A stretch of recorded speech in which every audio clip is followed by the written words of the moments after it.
We All here. right. Hello, I'm Naz. I'm And, this, Lurbz. and today we're going to be cooking a provision pie. It's a little different because I'm doing it with dairy-free milk, especially naturally almond milk. So we're going to be using that.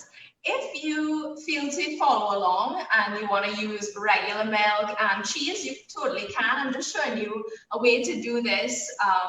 Sometimes we consume way more milk and we get really sick. And if you didn't know, your stomach can't digest a ton of lactose. So it's good to introduce some dairy-free stuff into your diet. I lactose intolerant, so I mean, I love milk now. But finding out that we could use almond milk as the replacement is good. So I don't worry. Because like I said, I've been eating horrible in these quarantine times. Horrible. And in these quarantine times, I just learned how to cook. So I'm glad when you reach out to me to say, Libs, we want to me teach you how to cook. What kind of pie it is? A cassava pie? Provision pie. A provision pie. I actually didn't even know a provision pie was a thing. I being real. I am a novice in this kitchen. Exactly. So You know, I am everybody like grateful. boiled sweet potato. I mean, sweet potato is a huge starch. I mean, it's trendy. Everybody using it. I'm saying they were trendy because only a few years ago it exploded. It's like sweet potato fries, this sweet potato mash. But obviously in Trinidad, it's been a staple for eons, and we should use more of it. Also, it's ground provision is relatively inexpensive in Trinidad in comparison to like potatoes that are so expensive in the grocery. We have such good produce in Trinidad and we should learn how to use it. So yeah, if you're following along at home, I'm using sweet potatoes, some eddoes, and well, I already chopped up my cassava. I did as well. Yeah. So what we're gonna do first is first of all, wash all your vegetables. They have dirt all over them. So give them a good scrub so Hold they're on. nice and clean. Hold on. Let me get that there. Me get it there. Now, people, I don't want anyone to judge me, okay? Do not judge me. Let's make a deal from now. Let us Yeah, make a full deal. disclaimer. If it don't taste good, you're not gonna ball out lips. If it come out good, don't buff me, okay? No, it's gonna taste good regardless. All right, all right. Right, so we're gonna peel our sweet potato Mhm. or eddoes or cassava, whatever you have. I mean, my recipe calls for 3 ground provisions, but truly you can just use one. If you just have cassava or sweet potato, eddoes, dasheen, it'll work with just one type. I What just about think this? the mixture is a nice texture. What about this? What about this? Wait, I can't see. Wait, you can't see? No, you know, I can see now. Right. This is a good size. Yeah, that's good. I mean, it'll all work. Hold on. Right, so you peel your sweet potato, and I'm gonna show you how to cut it up really easily. So I just take out all the little black bits. Sometimes it comes with holes and stuff. I don't wait So you on me. I don't take wait out on those me. little Wait. bits. Don't be behind. Wait. Okay, wait. What do you have to do? Peel? Yes, you wait. How you gonna sleep, man? You Oh don't. God, oh God. All right, I waited on you. Peeler. I don't know peeler. No, I don't know. No. I have to use my hand. Wait. Don't do that. Wait, what do you peel it with? A knife? Yeah. All right. Cool. Just watch your fingers. Remember. I know getting this cooking thing, so I didn't really invest into much cooking products. So yeah, don't laugh at me. I need you not to laugh at me. Nobody's laughing at you, Lurbz. We are all cooking together. I know. So anybody at home right now, tune in. Don't ball out. Oh my God, he's not this. Cool it. Spare me. All right, I'm gonna see. Good thing is they can't see that what you're chopping or peeling. Right. Good. I'm coming to catch you. All right. I realize you're in front already. Wait. No. Right. Uh-huh. Hold Okay, on. tell me when you finish peeling. All right. I finish the one of the sweet potato. How much sweet potato are cutting up? 2 or 3. All right. Finish one. Yeah, that's perfect. All right, look at Lurbz go. He peeled it. Okay. Right. So now what you're gonna do is you're gonna take your sweet potato, put it on your board. The easiest way to do this, to be honest, is if you cut a little bit off so that it can sit flat, because you know they come in all sizes. So I just cut mine so it can sit flat. I just cut a little bit off. That way it sits on my board and it's not rolling around while I'm cutting it up. All right, hold on. Right, yeah, show the people how you're cutting Lurbz. Yeah. So you say cut it? Right. Like that? So you cut it? Right, perfect. Then you're gonna cut it down the center. Cool, so you now have 2 halves. Then cut those 2 halves down the center again, so you now have 4. That is true. But potato fall. Oh God, wash your potato, no Rona. So it can fall. Yeah, I mean, once you wash it. Right, hold on. Okay. So I cut it in half, and then I'm cutting it again in half, so I now have 4 pieces. Right, hold on. I come in the box at 34. I come in at 34. All right, Lurbz is cutting up the floor potato. I have it. Come, let's see. Let me make sure. Let's see. Hold on. Right. Beautiful. Now you have a sweet potato family. We gotta say good afternoon. Goes out to Sam Jackson, Trish. They're locked on right now. She's asking, "Hi, good day. Doesn't matter what size we cut it." Yes, it does, and I'm going to show you right now. So basically, you process your sweet potato. You cut it in half, then you cut it into quarters, and then what I'm looking for today is sort of a 1-inch piece. If I line it up with my finger, it's exactly the same size as the ridge of the tip of my finger. The only reason I'm cutting it up so small is just for this live. We want to do it quickly, so I'm cutting it up in a 1-inch piece, but you can cut it into 2-inch pieces. What you're doing is you want to make sure that any of the ground provisions that you're processing are the same size. So you can see my cassava and my sweet potato are the same size. Let's see, yeah.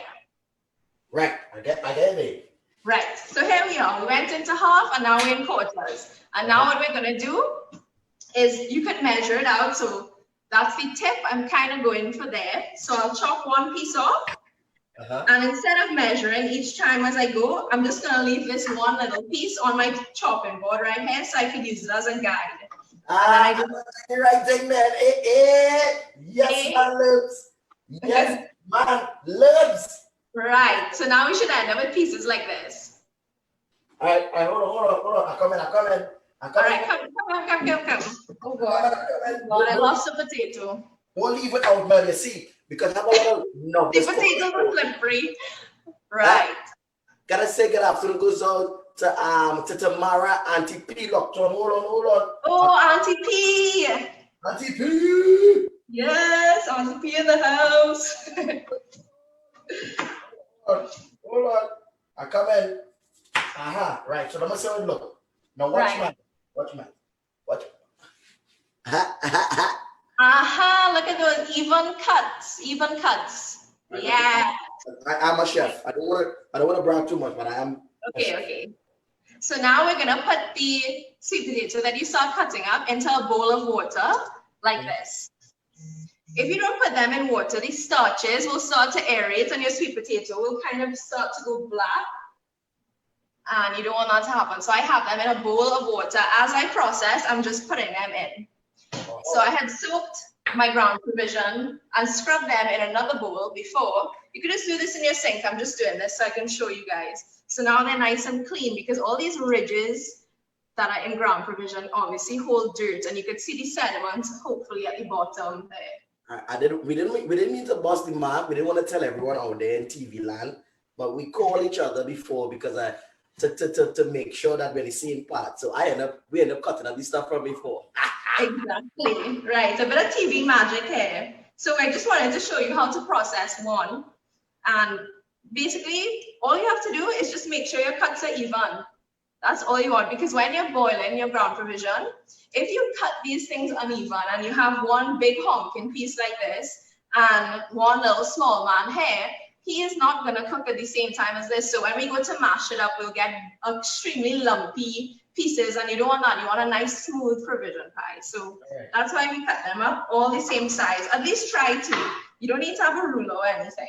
Just use, like I said, if you're cutting it, put a piece on your cutting board like here, so that you always, oh my God, can you see it? That you always have a guide of the size you want to get. All right. So where we at now? Right. So you cut up all your stuff already. Yeah. I had my thing prepped and ready long time. I wasn't going to do that. So while I finish doing one of my eddoes, I want you to grab a pot and fill it with maybe halfway with water.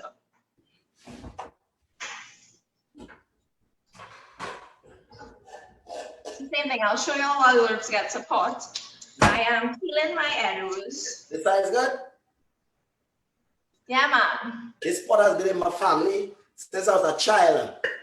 Good pot. Yeah, you know those cast iron, like those iron pots, they hold the flavor of your family in it. Yes. That's why stewed chicken always tastes good when your granny makes it. Oh God, you know the thing.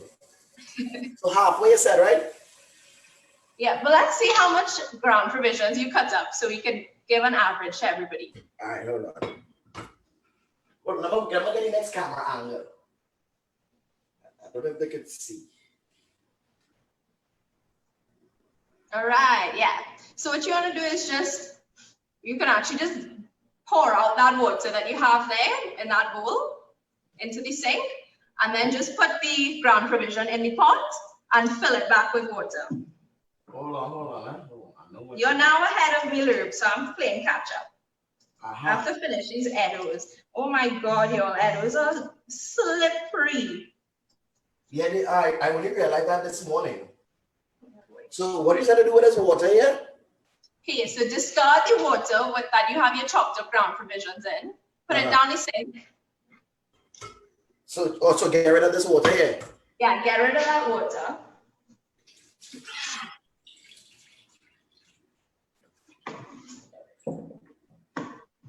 You could actually give the ground provision a little bit, one more rinse through, just in case you have any dirt or sediment left in it.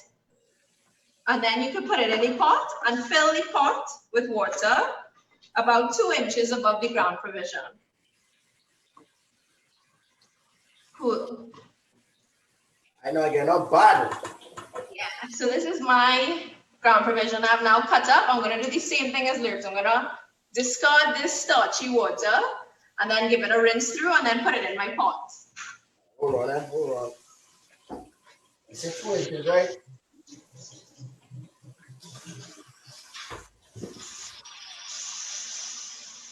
Make sure this thing up and running here.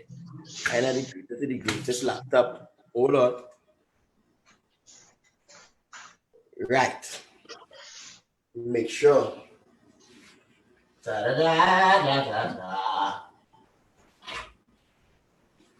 Make sure nobody cuts my. Give it a little thing. Right. So I have my pot, I'm back. And you can see I rinsed it through. And then I added new water. So my water's not cloudy anymore like it was before. Look at Lurbz. His pot looks beautiful. Oh, God. Okay, so you have water in there. I can't see. Yeah, the water. All right, good.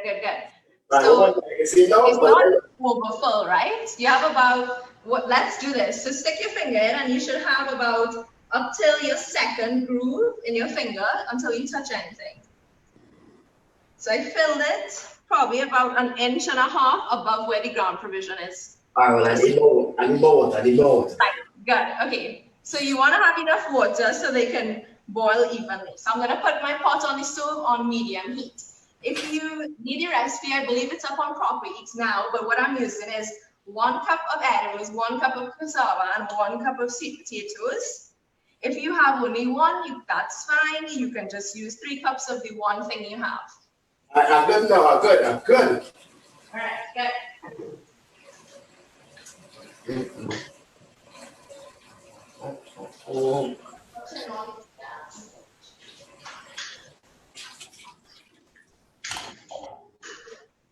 So, after pouring the stove, right? Right. So I'm going to move y'all so you can see how my ground provision is looking. All right. So Right. I put on the I put on the pot. The pot on. Great. Right, so you're gonna put it on, you have an electric stove? Yeah. Great, so put it on about 7 on if you had a dial on it. Well, I have 6 and high. Your 6 is high? Okay, great, so put it on 5. So mine, you could see, is on medium to high heat. And then I'm gonna just cover it, and then we're gonna make, oh God, y'all, look at outside, so nice. A beautiful day. If we could only go outside. Listen, we have had the nicest days in this quarantine. Yes, but the quarantine, come All and we say can do is be grateful and look outside under the pui trees. Honestly, we're so blessed. We live in the most beautiful place in the world. no one I ever thought they would want to go out and go to the beach and be in the sun so much other than Carnival Monday. It's the small things that I miss. Like just going for a walk around the savannah, getting a coconut, those simple things. I miss human interaction. Yeah.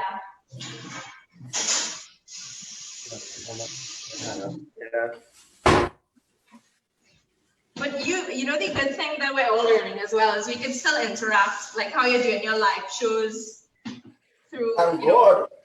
Yeah. Well, I'm a kind of neat freak, so I have OCD. So as soon as I use anything in my kitchen, I like to wash up immediately. Exactly. That's exactly how I am. So I've just cleaned down my cutting board because we're gonna process the rest of the onions and garlic for the provision pie. That's the best tip you could do. I mean, you're saying you don't cook a lot, but just that you have that habit of cleaning as you go, that's one of the most important things. Because the worst thing is to cook a big meal and then to turn around and you have a sink full of dishes. I don't know how people can even survive with that. That drives me crazy. Okay. Right. So what are we doing now? Okay. So now what we're gonna do is we're gonna cut up. When you're ready, you let me know. Hold on. Let me get this thing You ready. clean, Lurbz. You clean, yes. Actually, a good tip is if you have a compost heap or a really nice garden, things that I've been seeing a lot of people doing are saving these food scraps and actually composting them, putting them on top of their topsoil. All these ground provisions are perfect for compost because they're so starchy. Oh, well, Yeah. I will do it. I'll make sure I get on it. All right, so the pot is in now. What are we doing? Okay. Right, so the pot's on the fire. And we're gonna process our garlic and our onion. So you need 1 medium-sized onion. Hold on. Right? You need your knife and you need a grater if you have one. Hold on. If you don't have a small grater, I could show you how to process the garlic by mincing it. So I'll show you both ways. Get a nice onion here. Right. Have a nice onion. Not a stale old onion, Lurbz. That's fresh. I bought this yesterday. All right. Fresh onion. Fresh thing. Right. So, but go and put this here. Wait, don't go back. Bam, bam, bam. Hold on. Everybody at home right now. Move fast. Right, I'm gonna get my knife. So, cut the onion and what? What you cutting up? The onion? Uh-huh. Okay, wait. Let me show you what not to do what Lurbz just did. So did you just cut off this part of the onion? Yeah. All right, here, let me show you a very easy way to cut an onion because you now lost all your leverage on your onion doing that. What? Yes, but we will survive. Don't worry, I'll show you the right way. So watch me do this, okay? So I have my onion. I kept the stub on at the end. I'm just gonna cut this little bit off. Great. I'm now gonna cut it in half. So this is the best way to cut up an onion if you need it to be very even. So stub still on, just in half, right? Now the next thing I'm gonna do is gonna be hard to see this on the camera, but I'm keeping my hand flat on the top and my knife parallel to the cutting board like this. And I'm just pressing lightly down. My fingers are straight so that if the knife comes at me, I'm not gonna get cut. And I'm gonna just make very small, like let's say a centimeter. And I'll pull this onion up and show you a centimeter cut. So I got about 3 cuts in. So I did one. You're not going all the way through, just going about like maybe 2/3 of the way through. 1, 2, 3. It's going to be hard for you to do this, Lurbz, because you cut off the stem. So I get a new onion and try. I want to get a new onion. Yeah, let's get a new onion and try it. And we will use this other onion in a nice stew where you can have new onion. New onion on the seed.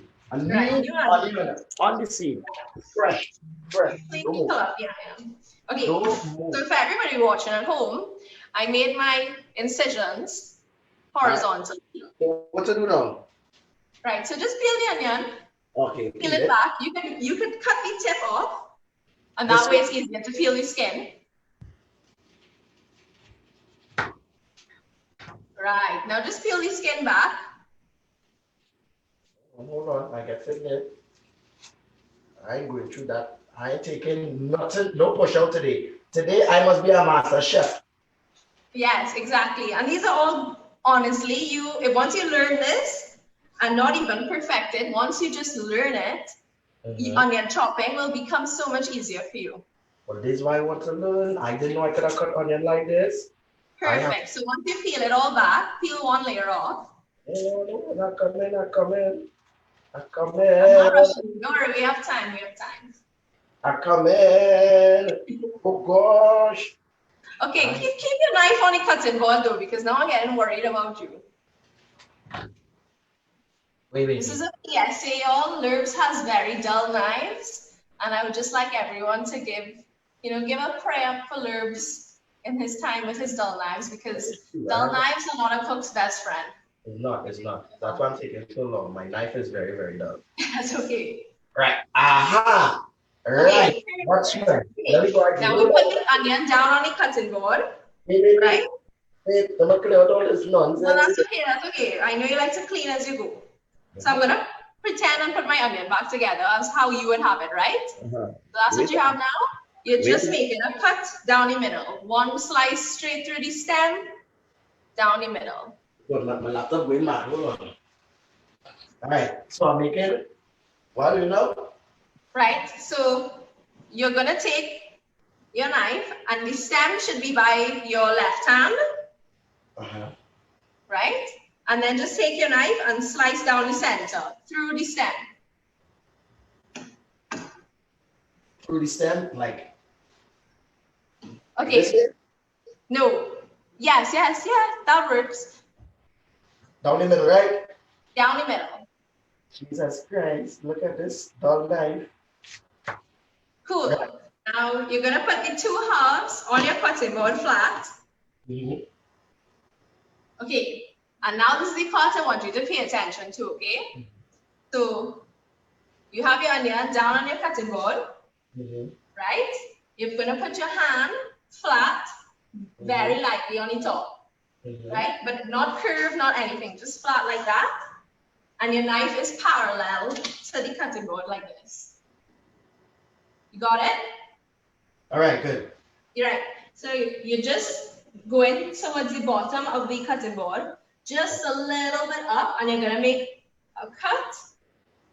One. About 2/3 of the way through the onion.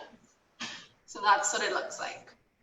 I have one. Oh, hold on, again. I have it. All right, look at us go. Yes. Okay. So now we're gonna go up about 1 centimeter and do that one more time. All right. Hold on. Okay. Watch it.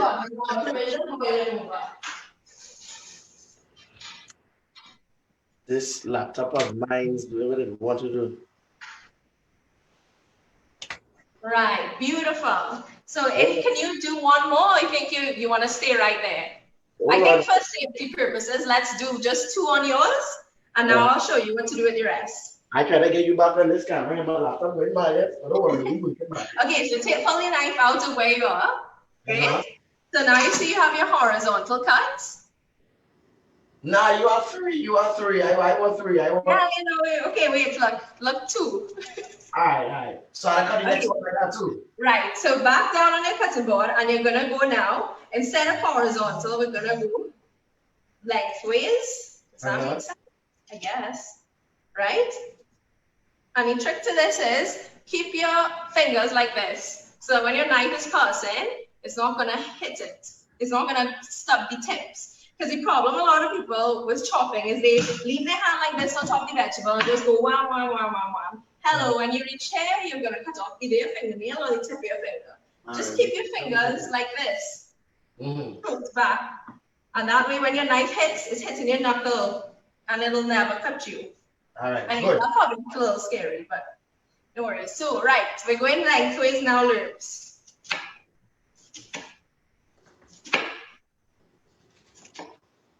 And now I've made, let's see, 6 cuts. And now my onion looks like this. What? Right, so I went, look, this way. 1, 2, 3, 4, 5. Instead of cutting thing all out here. Yes, we want it to be even, Stephen. I thought I chopped it up already. Oh gosh, I That's know. okay. Okay, so I'm just gonna go through for everybody else at home. So I've done horizontal, then I did some vertical cuts, and now I'm just gonna go straight down. Cool? Oh, I was doing you wrong thing. That's okay, Lurbz. This is how we learn. I don't understand. No understand. Right. So now what I can show everybody at home is my onions are now extremely even. This is great because when we go to saute them with the garlic, they'll all cook evenly. It's just a really easy trick to cut onions. I'm sure y'all at home have other tricks. This is just my trick. So just wanted to show you all that. And Lurbz as well. Because now that Lurbz is a domesticated man, he's going to be cooking a lot more. That was so much of pressure. My mind can't even grasp it properly right now. But I know I have a big chunk remaining. Oh, God. What the Right, so, the other bottom of my eye. That's okay. All right, come, let me go again. Right. So what we do? Hand on flat on the top. Right. Beautiful. Then we're gonna make 2 nice incisions, one low down and one a little higher up, maybe about 1/2 centimeter difference. Right. Then we're gonna go, when you finish you need 2 horizontal. 1, 2, 1. Perfect. Now we're gonna go vertical. I have another one that I can cut up. So right, come on, here. So 1, 2, 3, 4. Let's do 5 to be safe. 4. Very good. And then we're just gonna go down and process the onion all the way through. I try and go as close, but with time and with practice, you can get a little closer to the end. But I don't want you doing that, so leave your onion a little bit like this. I think I have it. I think that's it. Right. Look at that onion perfection. Look at that onion perfection. Wow. That. Beautiful. Okay, so now we're going to set this aside. It should be about 1/4 cup of chopped onions that we need. So that's mine. Hold on, let me get a little container. Let me get my little container. Yeah, a little Ziploc or something. I'm going to make something with the rest of this later.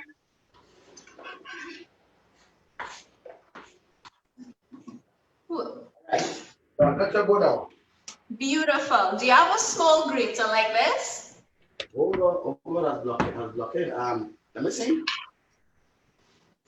No, I don't have a small grater like that, but I have a normal size grater, but it can work. That's okay. No. I'll show you how to do it with the garlic. So let's get about either 3 large cloves of garlic or small 4 small ones.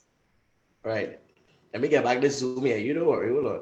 Well, let me wait a minute there. Hold on, I come in. Let me get this Zoom call back up and running. Lurbz, check on your ground provision and see how it's looking. Is it bubbling? Yeah. It's nice. Yeah, okay, good. Right. So, yes. What to do now with this grater? Right, put away the grater. We don't need it. All right, good. We're just going to mix the garlic. Garlic. How much garlic? Are you a garlic lover? It's all right, you know. It's better fine. Right, so you're going to use 3 and I'll use 4 because I'm obsessed with garlic. All right. All right. How to peel garlic easier? Okay. Right, so on this happy occasion, I have already done it, but let me get one that I can show you it. One, because garlic is a headache. Do you find garlic is difficult to cut up? Huh? You find garlic is difficult to cut up? Yeah, I find those nocturne right now, I sure you're not sick thinking that the same thing. That's what people out there are catching and see with garlic. Garlic does what it want to do, you know. Yeah. Garlic don't care about nobody. Hold on. No nerves. Garlic loves everyone. Right. So how are we doing this garlic easier? Right. So there's a lot of easy way to take off your skins. I'm just going to show you a simple one. So see the tip of the garlic that's hard? You see it? Yeah, just take a little bit of that off so it's now clean. Right. Right. Cool. And I'm just going to show you an easy way to peel it. I'm going to put my knife flat down on the garlic like this. Hold on. Come. Yeah, when you're ready. Right. You go ahead now. Okay. So I'm taking my wrist wipe knife. Took my knife and I'm putting it just flat on the top of the garlic and smashing it. Is that fly? Yeah, like a fly. And now it's all smashed. So my skin came right off. And you? Let me try that. Hold on. Hey, look at come off normal. What did you? Right. I love it, this thing. I know a lot of people will peel this and soak the skins in water and they'll come off as well. But hit it a good lash. It will give up a good grease. Right. You just take out your anger on the garlic. Okay, so now my garlic is all smashed up. It's actually going to be a lot easier to mince up like that. Mm-hmm. I'm going to do the rest of mine. What? Sounds a lot louder on my end, I feel. Yeah, it sounds very scary on your end. It sounds like what it sounds like. So if I was trying to be quick, honestly, these small graters are just a really great purchase. Or another great purchase for your kitchen if you're really into cooking is a microplane. You could do nutmeg on it, garlic, cheese. This is a great tool. But if you have just a simple small grater, it'll make your life a lot easier so you don't have to go through this process. All right. Right. So now that you smash your garlic, and it's looking like it got run over by a truck,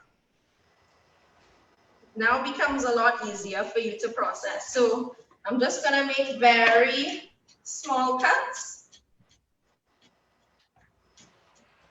vertically.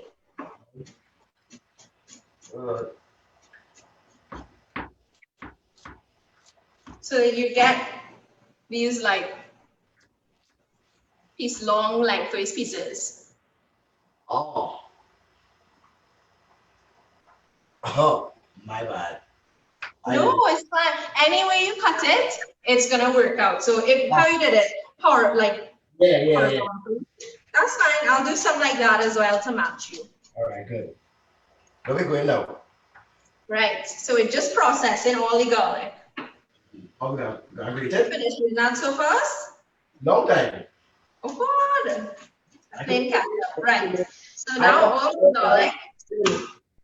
Yours will either look like slices or long pieces of garlic. Oh God, these people at home are probably so bored with taking so long with this garlic and onion. Sorry, guys.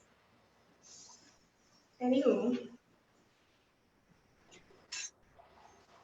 Right, Lurbz. Now, whatever direction you went in, you're going to go in the next direction to make this garlic a bit smaller. Okay.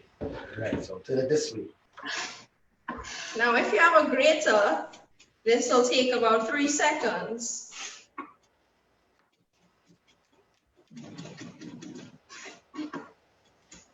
Hold on.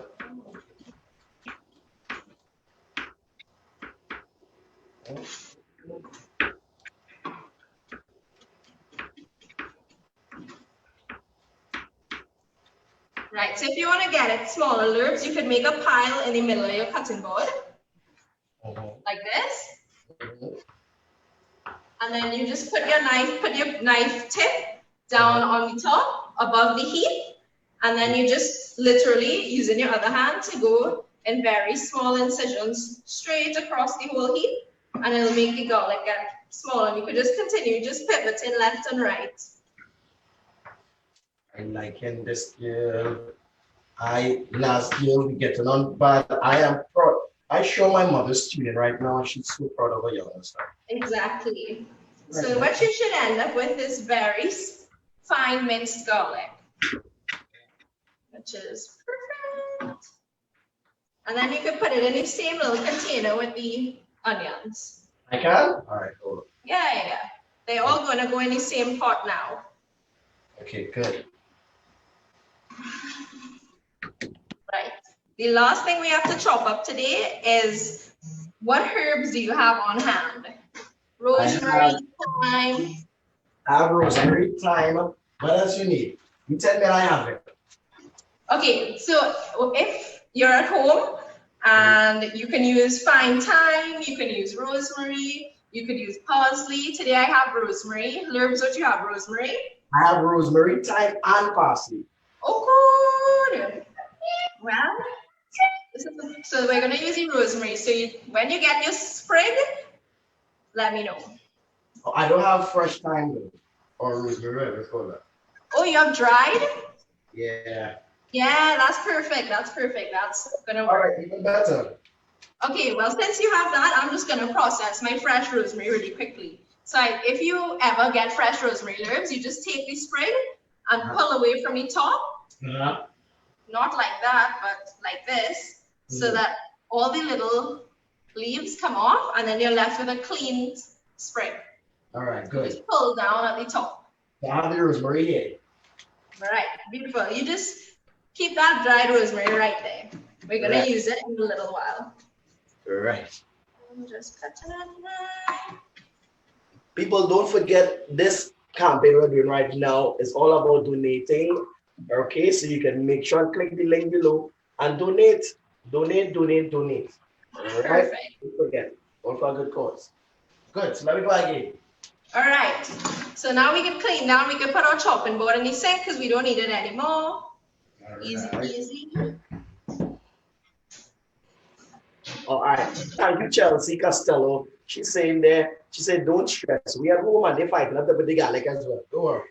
So now what are we doing now? What are we doing now? Okay.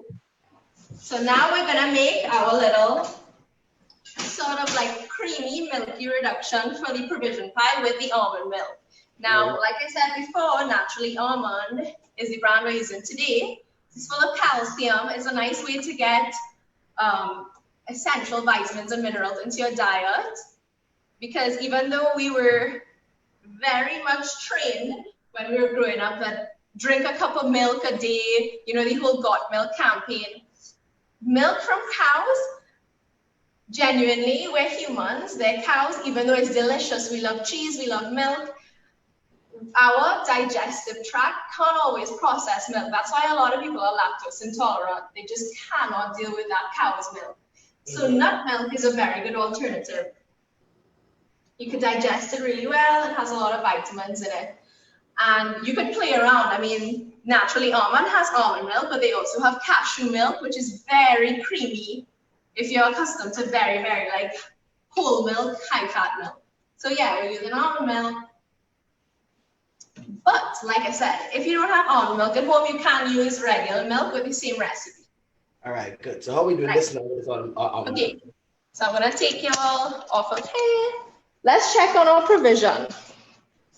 So what you're gonna do is you're gonna take a very small knife or a fork and go by your stove. So here we are. I am rapidly boiling away.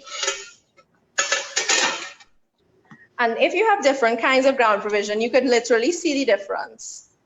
So I'm just gonna take this off so you could see it without boiling. So obviously the orange ones are my sweet potato, and I run my knife through it and I realize, they're finished.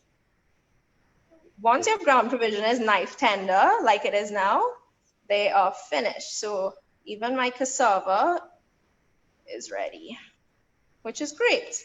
So that didn't take that long at all because we cut it up really fine.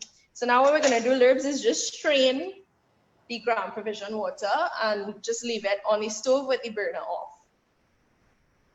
Cool. So I turn the stove. All right. So I'm gonna put you all back here while I do that. I put that back as well. So what I'm gonna do now? What we do now? Right. So it's just straining out the water. I'm sure I know what I hold on. Hold on. Make sure this thing is properly.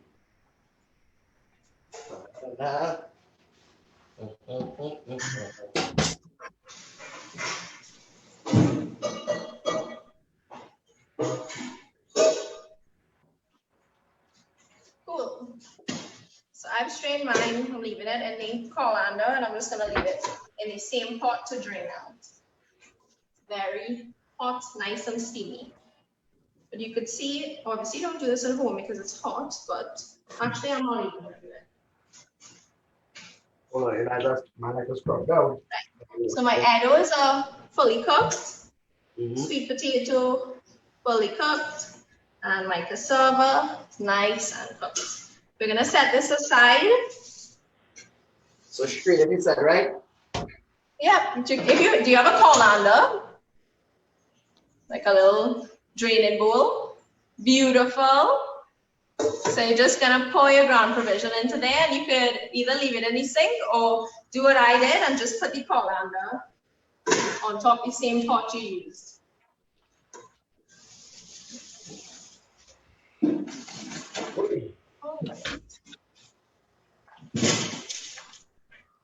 Okay, so the next step is we're gonna make a nice garlic, rosemary, sort of milky reduction to put with the ground provision pie. When we mash it up, it'll get nice and creamy. So this is what we're gonna do. Do you want to use butter or olive oil? If you're dairy free, you can use olive oil. I have olive oil and I have butter. You just tell me what you want me to use. All right, let's use olive oil. Let's keep it clean, keep it dairy free for now. Okay. So we're gonna I'm actually gonna fully move you over to my stove so you can see what I'm doing. What I'm doing now. Right. So I have a little sauce, a little pan. So get a pan. Hold on. Yeah, a small pot or a small pan over it. All right, I have my little pan. Okay, and now we're going to take some olive oil. Oh. Let me get my camera. Right. Hold on, don't move. Don't move at all. Right. I mean, I can't see any pot. But That's okay. yeah. There it is.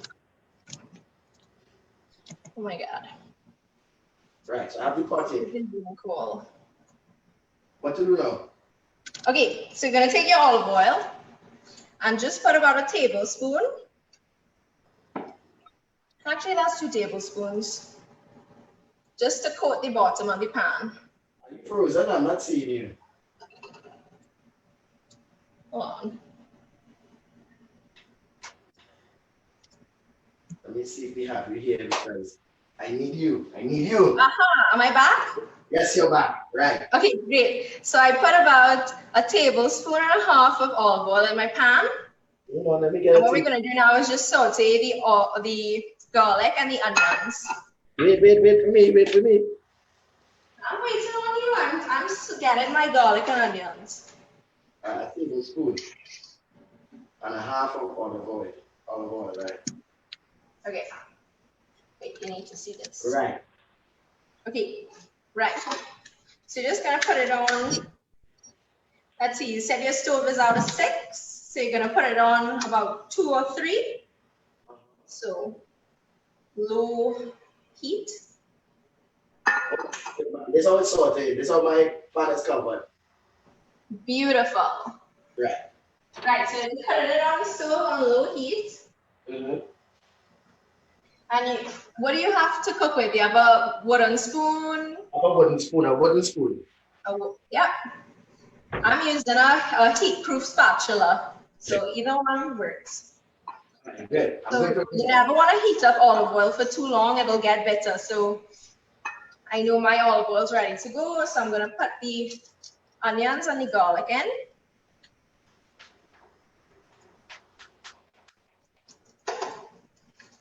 And you can just stir it.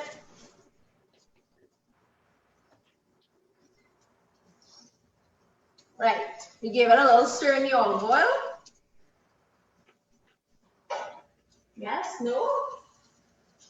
Mm-hmm. Are you alive, Lurbz? Are you okay? I'm alive so far, so it might. Okay. Okay, good. So just give it a nice little stir in the olive oil. And you're gonna start to see it. Yeah, that looks great. So what we're doing now is just softening the onions and getting some of that garlic to release the sweetness.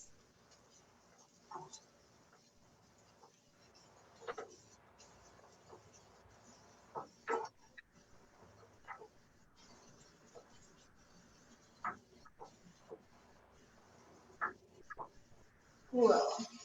All right, so we're gonna get our almond milk and your measuring cup, Lurbz. I'm measuring cup of almond milk, right?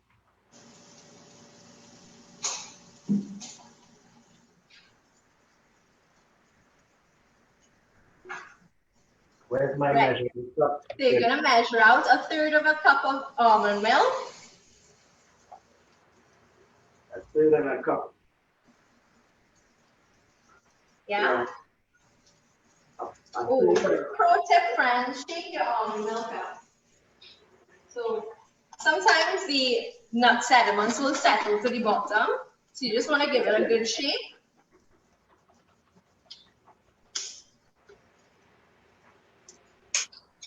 And it's actually like really nice creamy almond milk. So I'm doing 1/3 of a cup, and Lurbz, I'm just gonna pour it right into the onions and the garlic.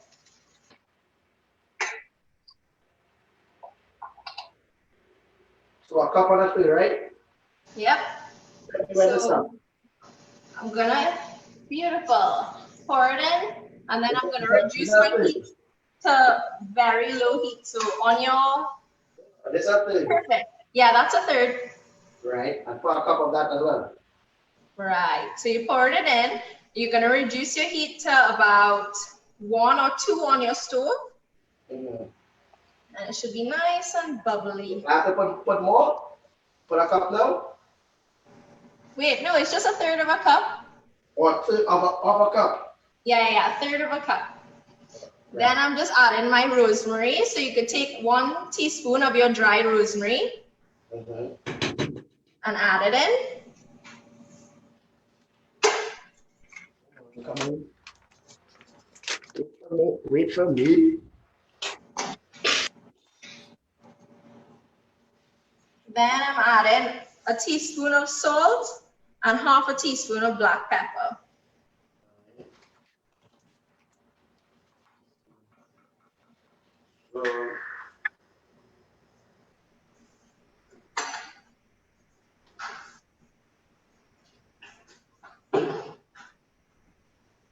Right.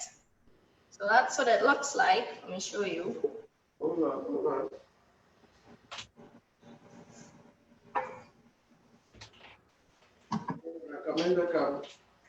Right. So I've now taken off my heat because I just wanted to get that rosemary into the hot milk to steep the flavor.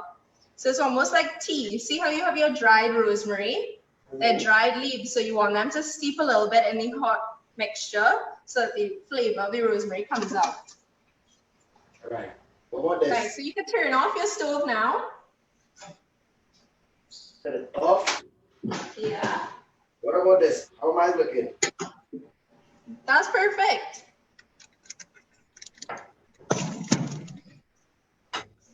Right, so turn off your stove now. Off.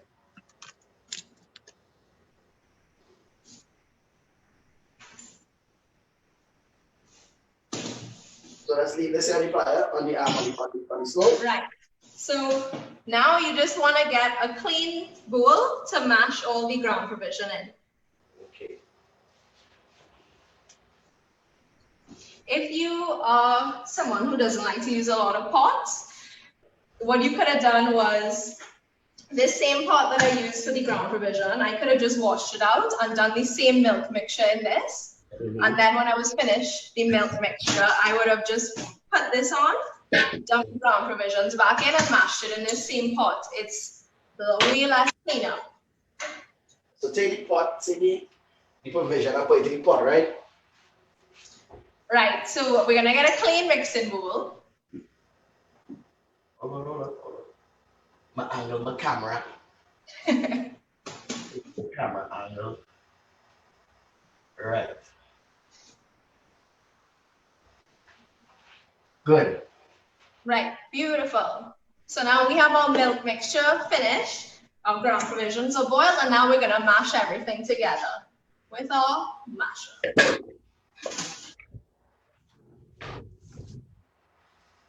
Okay, tell me when you're ready to. Oh, right. I ready now. Look, how I look in it. Great. Perfect. So I'm gonna pour my hot ground provisions into this bowl. Mm-hmm. And then I'm gonna take the milk mixture we just made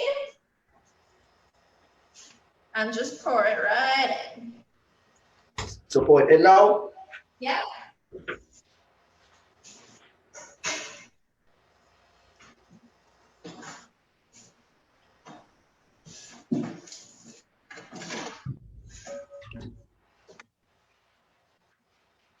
Okay, you're ready to mash. Hold on, I'm coming to mash it too. Go mash it up. Right. Where we going now? Okay, we're gonna start to mash. So because it's not potatoes, it's gonna be a bit more arm work than usual. Oh, all right, good. I realize. I was wondering for a second if I was doing something wrong. We'll know who has stronger biceps after this. So you want to mash for about 2 minutes until everything gets smooth. It's already starting to come together. They want to find out if you don't have a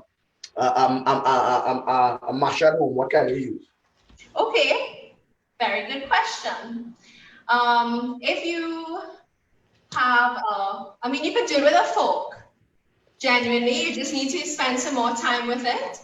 Find the biggest fork in your house and just, I'll show you. That one here. Honestly, it's gonna take some time with a fork, but you can do it. Okay, all right. Right now, I'm totally. The trick with the fork is to take the fork and pull it against the bowl, and you'll get it to mash. The fastest way to do this is to use a hand mixer, and you will get the creamiest ground provisions if you mix this with a hand mixer. It sounds weird, but it works. Oh my God, this is a lot of hand work. Right. Now, the classic recipe that I do for my family with dairy, I would have used, instead of olive oil, butter. And even though I'm using almond milk today, you can use heavy cream if you're really going all out. If this is Christmas or you're just having a whale of a time at home, you can use heavy cream, you can use milk, you can use different nut-based milks like cashew milk, macadamia milk, once they're not sweetened. I wouldn't recommend using any sort of sweet milk in this. So we're continuing to mash. Is it smelling good, Lurbz? How are we looking? Really? How good? Right. So at this point, we could taste a little bit and we could see if we want to add some salt and pepper.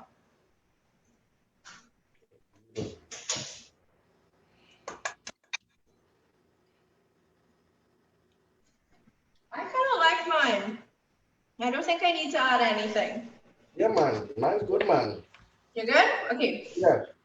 So like I was saying, you could have used butter, you could use regular milk. Using dairy in this, even though I'm stressing that it's really nice to mix up the type of milks you use just for your dietary restrictions. Sometimes you're lactose intolerant. The creaminess of butter and milk in this, just like mashed potatoes, you cannot beat it. It's just decadent. But luckily, our nice ground provisions in Trinidad are sweet and nice and starchy and beautiful. So they get creamy without it. Correct. So I'm very mashed up right now. Mashed it up. Right. Do you think it's very smooth? I mean. So it doesn't need to be smooth, right? It's up to your palate. I know some people have kids that don't like lumps in anything, so they'll have to continue processing till it's smooth. Or you can use a hand mixer and get this smooth really quickly. Someone's asking if you can use what about a KitchenAid? Yeah, a KitchenAid paddle mixer could work, or just like a regular hand mixer that's like this will work. Like if you can just process this really, really quickly in about 30 seconds. So that's a good trick. I like my provision pie a little bit more rustic with lumps in it. That's just my preference. So I might stop in a couple of seconds because I just like that sort of texture and bite in my provision pie. It also has a really nice color if you use sweet potatoes. Also, this is just a good meal right here. I mean, it's sweet potato mash, ground provision mash. You can stop right here and you're good to go. But we're going to be extra today and put a bit of breadcrumbs on top. Lurbz, if you want to add cheese to yours, you can. Add some cheese. Yeah. I'm going to add the cheese now. So I know I'm using dairy-free milk.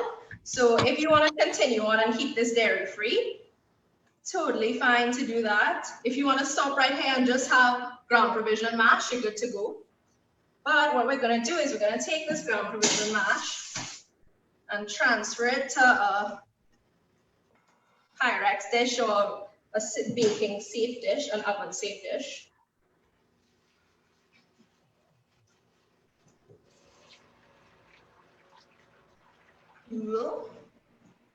Then you're just going to compact it down.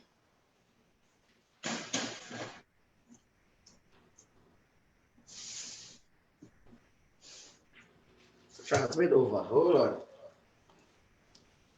You could do it, Lurbz. Oh. And you could use the, if you don't have a spatula like this, you just use the back of a spoon to smoothen it out.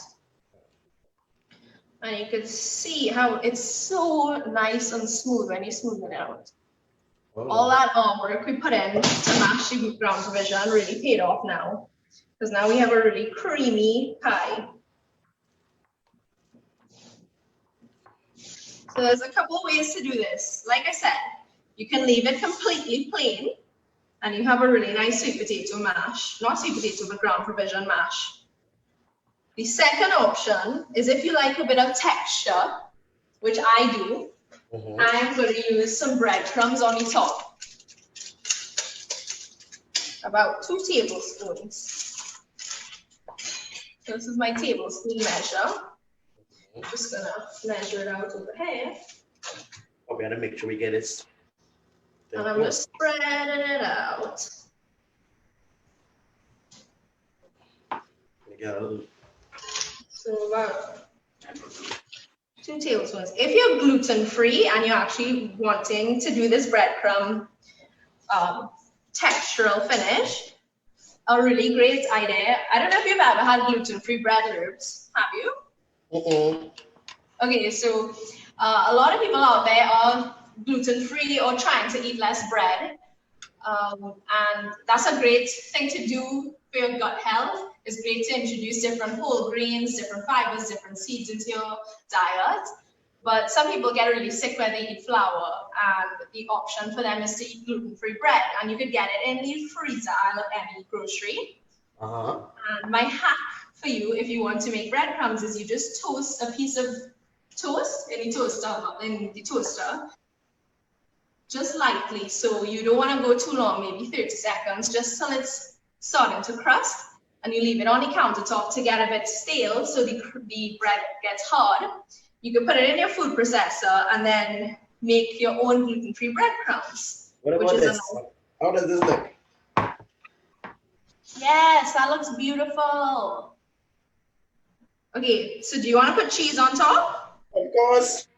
Yeah, okay. So you put cheese on top of yours, and I will leave mine dairy-free. Some of my cheese flowing. So you could use any type of melty cheese, wrapped cheese, cheddar cheese, Parmesan's my favorite. It's not a melty cheese, but it just goes really well with this dish. Oh, you know what I want to do? I want to put some rosemary on the top.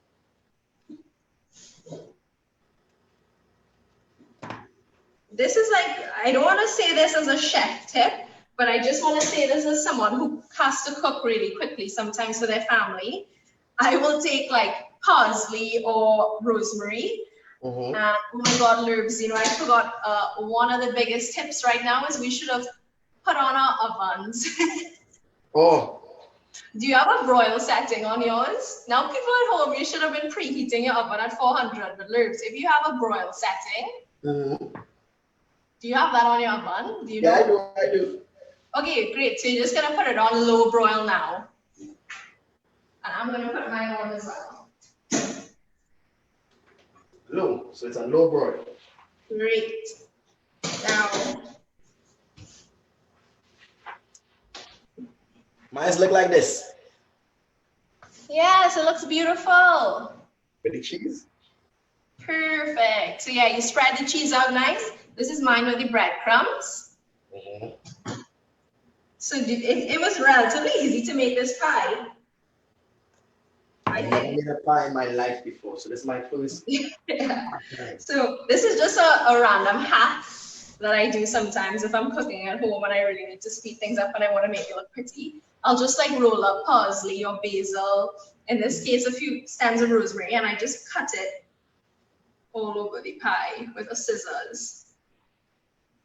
Now chefs out there, don't hate on me for doing this, but this is just an easy tip for at-home cooking. Right. Cool. So I'm gonna put my pie in the oven.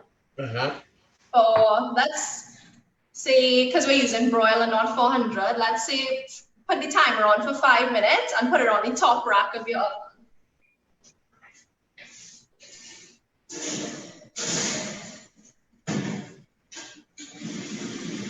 Okay. So yeah. Hold on. We are almost finished.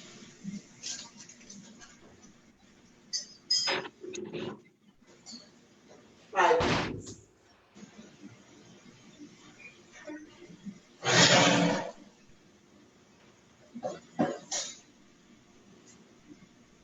Okay, so if you're using your oven at 400 to do this pie and you're following it along with the recipe, you just need to leave it in there for 10 minutes until the cheese or the breadcrumbs gets golden brown. Good. Cool? So I can start washing up my wrist now. Awesome. Okay, so while we are waiting for that, Lurbz, you want me to show you how to make dairy-free desserts in a blender? I am ready. Okay, cool. So I'm gonna teach y'all how to make dairy-free chocolate mousse at home. Dairy-free what? Dairy-free chocolate mousse. There's a lot of different ways to do this, but this is what I'm gonna show y'all. So I'm using the vanilla almond milk from Naturally Almond. I'm using a cup of cashews and a cup of either dark chocolate chips. If you're dairy-free, you want dairy-free chocolate chips, or semi-sweet if you're not too fussed on the dairy. Cool. I'm using a bit of coffee, about a teaspoon, and then some vanilla. So I'm just gonna do this really quickly and melt my chocolate.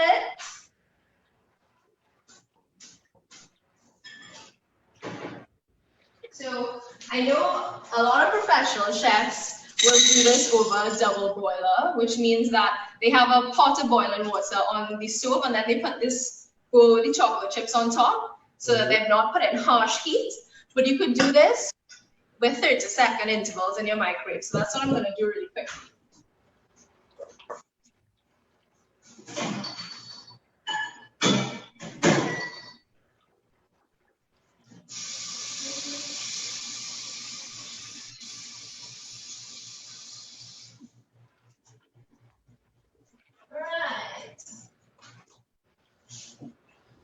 So Lurbz, what are you doing for the rest of the day?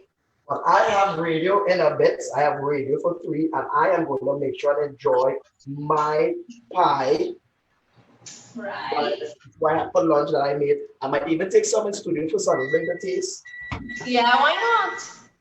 Because I am going to work and show off. You know what I find? I told my friends this the other day. The radio has never been better. It's every single radio station I listen to right now is the vibiest music. It makes you feel to party. I almost feel like the DJs are putting more into it to make it more of a vibe. Well, I mean, because we are not in events, we have to find the energy to we have to escape it somehow. So of course, when we go on radio, we put our best foot forward. Yeah, anytime I get in my car and I turn on Slam, I'm having a party in my car. Then again, because of the mere fact that you're now in a position where you don't have like an option to go a party on a weekend, your only option of music loud in your head is to tune in. Or you go on radio. So it's madness. All the DJs have been doing have been really, really fun. I will make sure and tell them. I am making sure that I could cook. I also like I said, I want to make sure clean. So I melted my chocolate in the microwave. You can see now it's nice and creamy. I did 2 30-second intervals, so a minute, but I didn't do the minute consecutively. You just want to stop at 30 seconds to make sure you're not burning the chocolate. So I have my cashews. You can pre-soak these so it's easier to process. A cup of cashews, my cup of chocolate,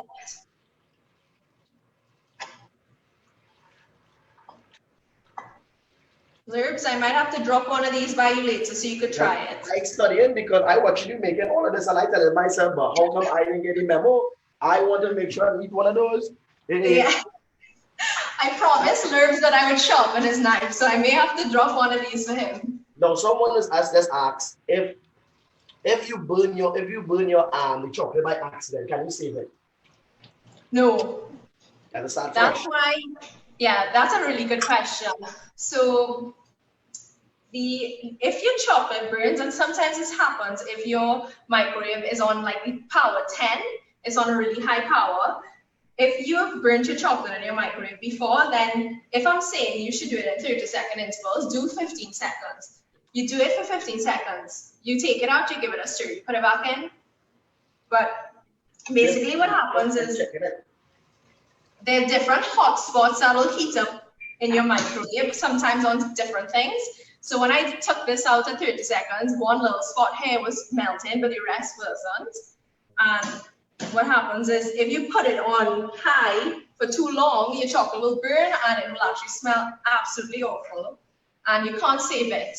And it sucks because chocolate is so expensive. You do not want to be wasting chocolate right now. Oh. Yeah.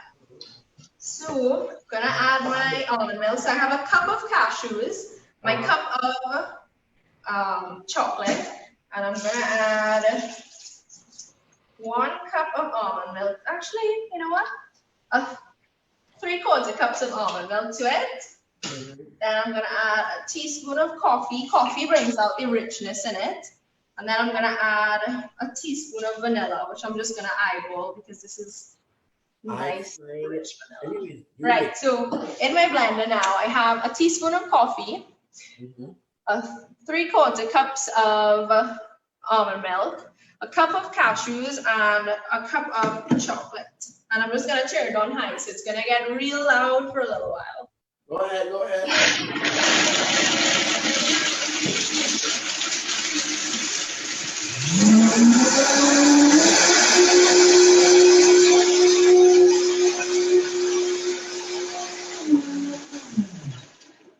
Okay, so you can see now it's getting nice and like fudgy. Ooh. Right. Now you gotta bring some for me at the studio though. Yeah, I'll drop one off for you. So I'm just gonna process it one more time. Sorry for the noise.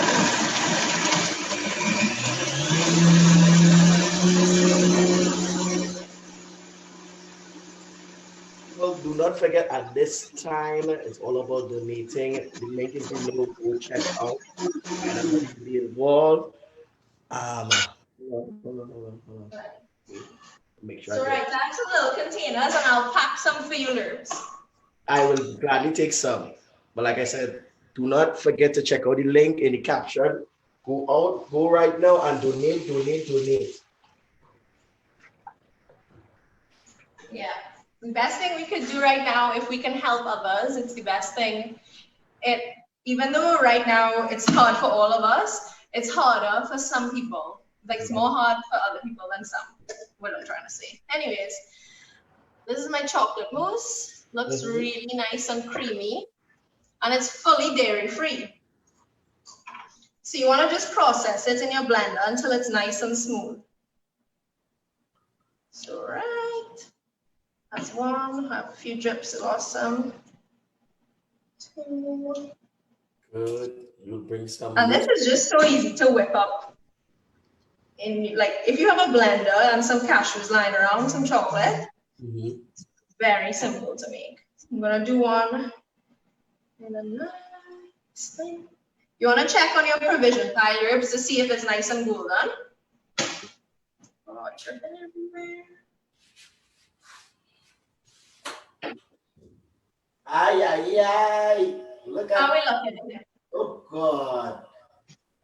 Let me bring my camera for you to see. Hold on. Okay, I want to be very proud of you today. Hold on. Yes, that looks so good already. We did it. It's finished? Hold on, go closer, but don't burn yourself. I mean, yeah, it looks pretty golden, no? Yeah, it really does. Yeah, take that out. That's perfect.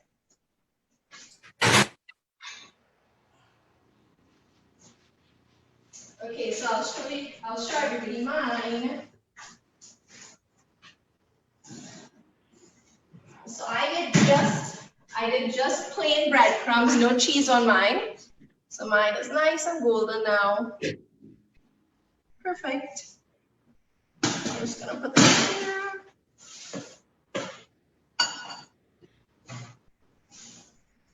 And these are my chocolate mousse.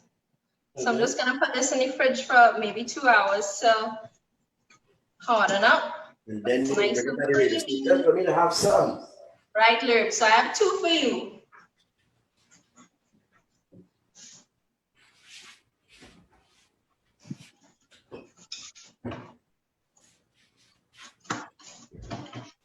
I am proud of myself. I'm proud of you. You did such a good job. Okay. Sweet. Hold on.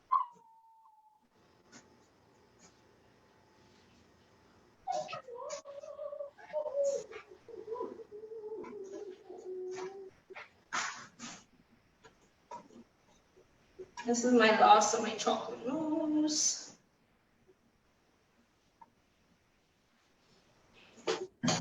Right. So this is, it's not even gone in the fridge yet, and it's pretty thickened up. But it is really, really yummy, and it's such an easy dessert to do, especially if you're dairy free. So I'm gonna put these in the fridge.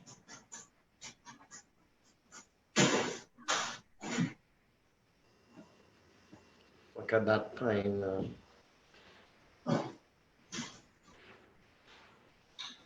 Okay, So provision pie is finished. And that was pretty simple. Maybe we can answer some questions. Look how simple. I am proud of myself. I am proud of my dish. I've never baked a pie before in my life. This is the first time and I am proud. Exactly. Give yourself a round of applause because you did it. All right, hold on. Let me see. We got 2 messages here. Hold on. All right. Right. They want to know who the third one for. So, mommy, you, I'm giving you 2, I'm giving me 1, and I have my whole family. I gotta give them a taste too. Maybe people asking, someone's asking, can you add almond flour on top instead of gluten-free breadcrumbs? Yeah, you could for sure. Just don't use a lot of it. Use about a tablespoon and spread it out. You will get a nice toast on the almond flour. So that's a really good option. And if you want, you could take the tablespoon of almond flour and just mix it up with some chopped rosemary and then sprinkle that. So you can have like a nice like toasted almond rosemary finish. Okay. Someone saying great, smart. Okay. Yeah. Questions right now. Ask all your questions and do not forget, this is how we donate right now. Donate, follow that link. It's a campaign. You can follow the link right in the caption. Yeah, but we want to thank Propa Eats for this. Yes, you can freeze this pie. If you put this in a plastic container, what I do actually is when I'm like making meal prepping, if I'm sort of trying to eat right, eat a bit healthier, or I'm prepping for carnival, what I'll do is I'll make a big batch of this in the mashed form. So right when I mashed up the sort of like almond milk, rosemary, garlic, and onion, and we got that nice mash on the ground provision, I would take scoops of that and put it in little baggies, about a portion for my like serving size, so like 2 spoons, and I'd freeze it. And it's like an on-the-go easy, like just pull the baggie out of the freezer and I just defrost it, and I can have that with whatever protein or veggies I'm having that day. It's actually a really, really good staple. It's full of fiber, full of vitamins, keeps you fuller longer. It has more complex sugars than a potato does. So basically, the sugars break down more evenly. You feel fuller longer, and especially when you have long days where you're training in the gym or you're working long hours, something like this will keep you full. So it's nice to be able to freeze it, pull it out the freezer, and it's just a quick and easy meal. And Lurbz, I'm very proud your kitchen is so clean. It is. I'm very proud of myself. I'm so impressed with you. I'm that kind of guy. All right, so someone else. And in your almond dessert, was that ground coffee? The one of that was ground coffee. I use I'm just using instant coffee. So any instant coffee you have, I use a tablespoon of it. But if you have ground coffee where you did it through your percolator, you could just use 2 tablespoons of actual coffee. Well, someone else also wants to know, can you use nutritional yeast for cheddar? Yes, nutritional yeast is so good. So if you've never heard about nutritional yeast, vegans or vegetarians use it. So it's actually not yeast we think of when you think about baking. I think I have a pack of it somewhere. I want to show you what it looks like. Let's see. No, can't find it. Roll up your head. So nutritional yeast. Sorry, I'm talking about it. For people that are looking for like a cheese replacement, this is Bob's Red Mill. So this is what nutritional yeast looks like.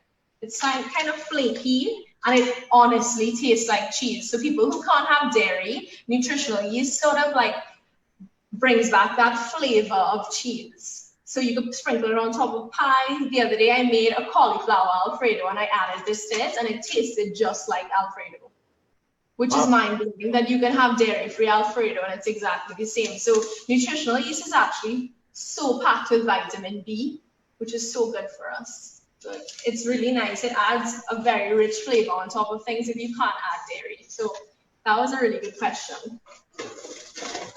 I think I'm learning so much today. I'm very, very happy to know that I was invited to come on the program to be featured to cook something that is very, I would say hard, but I would never in a million years would have thought I would have been making something like this. Exactly. And I think it's what I think this time is showing us, especially being around family or friends, or if you're alone, you have this time to experiment in the kitchen, probably where you haven't had time. You've probably like looked at all these cool recipes online and just said, I don't have the time. But now we can show ourselves like, hey, I have 15 minutes out of my day to do this. Okay, even though this pie took us maybe an hour to do. Yeah, pretty much. Honestly, we know realistically if we grated the garlic or we know how to chop onions really quickly, this pie can be ready in 20, 25 minutes. Well, I am so happy. Christina saying we're both doing a great job. So Thanks, Christine. So I've never even done anything like this before, and I'd say my style of cooking, I really try to experiment a lot with food. And what I realized is when I first finished cooking school and I came back to Trinidad, I did sort of like a survey. What's on the market? What are bakeries providing? What do we need? And I realized so many people are gluten-free, dairy-free. So many diabetics in Trinidad can't have dessert because they can't have the sort of processed sugar that they have in a bakery. And I realized, like, I think I can figure out a way how to do this. So we want to cut into it. Yeah, so I figured out how to make different recipes that everybody enjoys, gluten-free, dairy-free, sugar-free. So it's use your time like wisely during lockdown. There's a million recipes you could go and find. There's so many ways to experiment. So I think I want to take a picture first before I cut into this. But before we go, I really want we had to thank Naturally Almond. Naturally almond milk. It's a Mhm. really, really great product. It's one of the better almond milks on the market. So try it out. If you've never ever had a nut milk before, I think that almond milk is always a great way to start. It's not a harsh taste. It's really yummy in coffee. You could see it's versatile. You could do it in savory dishes. So try it out. Naturally almond milk. So yeah. Naaz, it was a pleasure. It was a pleasure. It was a pleasure. Thank you so much. Thank you for your featuring me on this. You're welcome. I know tomorrow. I'm seeing you tomorrow. People tune in tomorrow for Khalil, Ali, and Sarah Jane or whatever. Yeah, that's gonna be a fun one. Creme brulee with naturally almond milk. So they're gonna make creme brulee with this, which is super, super interesting. But as you can see from the chocolate mousse, I mean, this is very versatile. We made that chocolate mousse in 2 minutes. So In 2 minutes. definitely want to keep it for that. I'm waiting for you to come by the station and drop off mine. I know. Okay, cool. Right? Well, thanks, Lurbz. Thanks, Propa Eats. And guys, donate to Guardian Media's Fund. It would be so helpful to help some people that are really in need of assistance right now. So if you can, please donate. And thanks so much for watching us. Oh, thank you so much. Thank you. People, we are out and Bye, guys. see pictures. Bye, Lurbz.